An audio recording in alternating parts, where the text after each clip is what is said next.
የሁለተኛይቱ የጴጥሮስ መልእክት ምዕራፍ 2 ነገር ግን ሐሰተኞች ነቢያት ደግሞ በሕዝቡ መካከል ነበሩ። እንዲሁም በመካከላችሁ ደግሞ ሐሰተኞች አስተማሪዎች ይሆናሉ። እነርሱም የዋጃቸውን ጌታ እንኳን ክደው የሚፈጥንን ጥፋት በራሳቸው ላይ እየሳቡ የሚያጠፉ ኑፋቄን አሾልከው ያገባሉ። ብዙዎችም በመዳራታቸው ይከተሏቸዋል። በእነርሱም ጠንቅ የእውነት መንገድ ይሰደባል።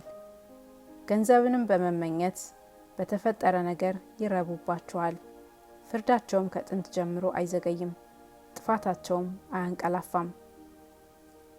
እግዚአብሔር ኃጢአትን ላደረጉ መላእክት ሳይራራላቸው ወደ ገሃነም ጥሎ በጨለማ ጉድጓድ ለፍርድ ሊጠብቁ አሳልፎ ከሰጣቸው ለቀደመውም ዓለም ሳይራራ ከሌሎች 7 ጋር ጽድቅን የሚሰብከውን ኖህን አድኖ በኃጢአተኞች ዓለም ላይ የጥፋትን ውሃ ካወረደ ኃጢአትንም ያደረጉ ዘንድ ላሉት ምሳሌ አድርጎ ከተማዎችን ሰዶምንና ገሞራን አመድ እስኪሆኑ ድረስ አቃጥሏልና ገልብጦ ከፈረደባቸው ጻድቅ ሎጥን በመካከላቸው ሲኖር እያየና እየሰማ ዕለት ዕለት በአመፀኛ ስራቸው ጻድቅ ነፍሱን አስጨንቆ ነበርና በአመፀኞች ሴሰኛ ኑሮ የተገፋውን ያን ጻድቅ ካዳነ ጌታ እግዚአብሔርን የሚያመልኩትን ከፈተና እንዴት እንዲያድን በደለኞችንም ይልቁንም በርኩስ ምኞት የስጋን ፍትወት እየተከተሉ የሚመላለሱትን ጌትነትንም የሚንቁትን እየቀጣቸው ለፍርድ ቀን እንዴት እንዲጠብቅ ያውቃል።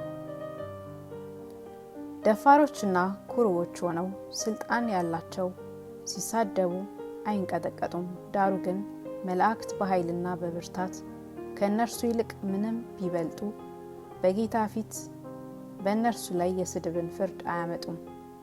እነዚህ ግን ለመጠመድና ለመጥፋት በፍጥረታቸው እንደተወለዱ አእምሮ እንደሌላቸው እንስሶች ሆነው በማያውቁት ነገር እየተሳደቡ በጥፋታቸው ይጠፋሉ።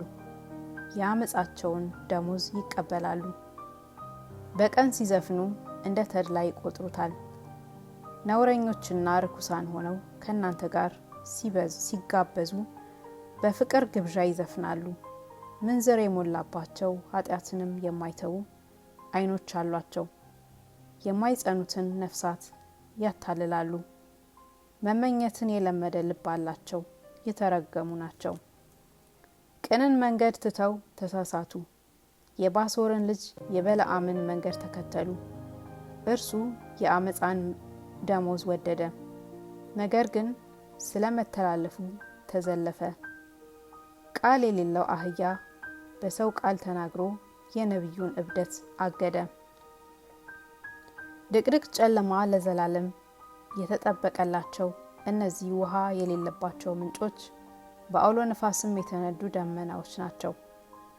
ከንቱና ከመጠን ይልቅ ታላቅ የሆነውን ቃል ይናገራሉና በስህተትም ከሚኖሩት አሁን የሚያመልጡትን በስጋ ሴሰኞች ምኞት ያታልላሉ። ራሳቸው የጥፋት ባሪያዎች ሆነው አርነት ትወጣላችሁ እያሉ ተስፋ ይሰጧቸዋል።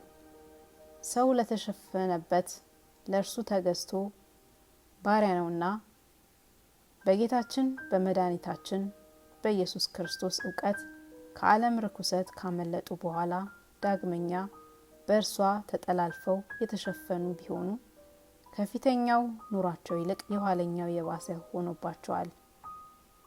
እውቀቷ ከተሰጣቸው ከቅድስት ትእዛዝ ሲመለሱ የጽድቅን መንገድ ባወቋት በተሻላቸው ነበርና ውሻ ወደ ትፋቱ ይመለሳል፣ ደግሞ የታጠበች እሪያ በጭቃ ለመንከባለል ትመለሳለች እንደሚባል እውነተኞች ምሳሌዎች ሆኖባቸዋል።